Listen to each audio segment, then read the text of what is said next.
శ్రీ మహారాజ్ఞి రాణి అంటే పాలకురాలు. మొత్తం వ్యవస్థ అంతా సరిగ్గా ఉండేటట్లు చూసుకోవాల్సిన బాధ్యత మహారాణిది.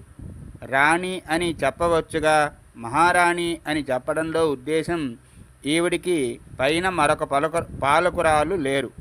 మహాశబ్దం సర్వోత్కృష్టతను తెలియజేస్తుంది.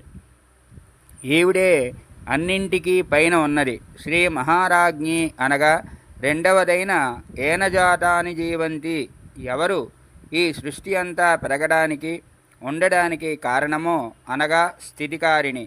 లోక వ్యవస్థ నిర్వహణలు ఈ మహారాణి కృత్యములే. శ్రీ మహారాజ్ఞై నమః అని కూడా అనవచ్చు. ఈ శ్రీ మహారాజ్ఞి అనగా పాలకురాలు. ఒక రాణిగారి వలె అమ్మవారు సంపూర్ణమైన అధికారం కలిగి ఉంటారు. లోకంలో తల్లి పిల్లలను కంటుంది కానీ వారి రాతలను కనగలదా అని ఒక సామెత ఉంది. కేవలం మాత అయితే మాట అంటుంది కానీ అమ్మవారు కన్న తల్లి మాత్రమే కాదు, సర్వసమర్థత కల మహారాణి కూడా. పిల్లవాడు ఏడుస్తూ ఉంటే లోకంలో కన్నతల్లి కొంతవరకు తాను చేయగలిగింది చేస్తుంది. తరువాత పిల్లవానికి ఏమవుతుందో అని భయపడుతుంది.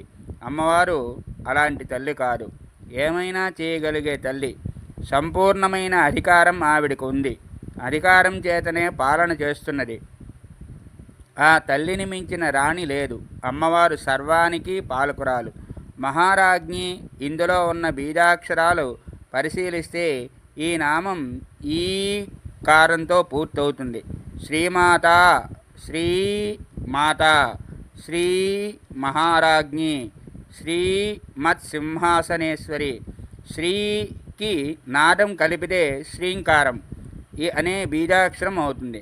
మనకు తెలియకుండానే ఇందులో బీజశక్తి నిక్షిప్తమై ఉంది. శ్రీమాత అనేటప్పుడు శ్రీం కలిసింది.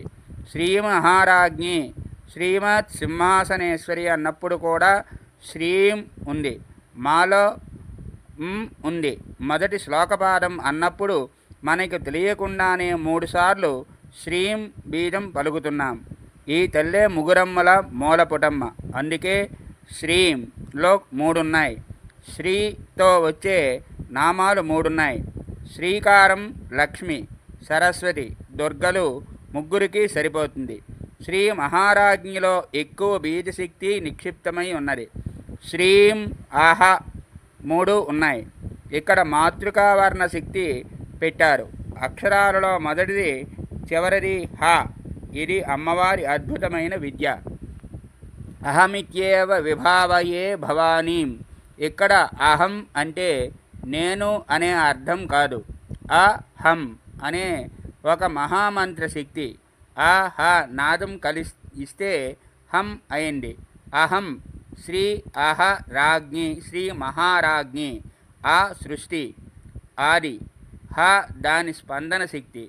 అకార హకారాలకు చాలా విశేషాలున్నాయి. అకారం ఈశ్వరుడు, దాని శక్తే హకారం.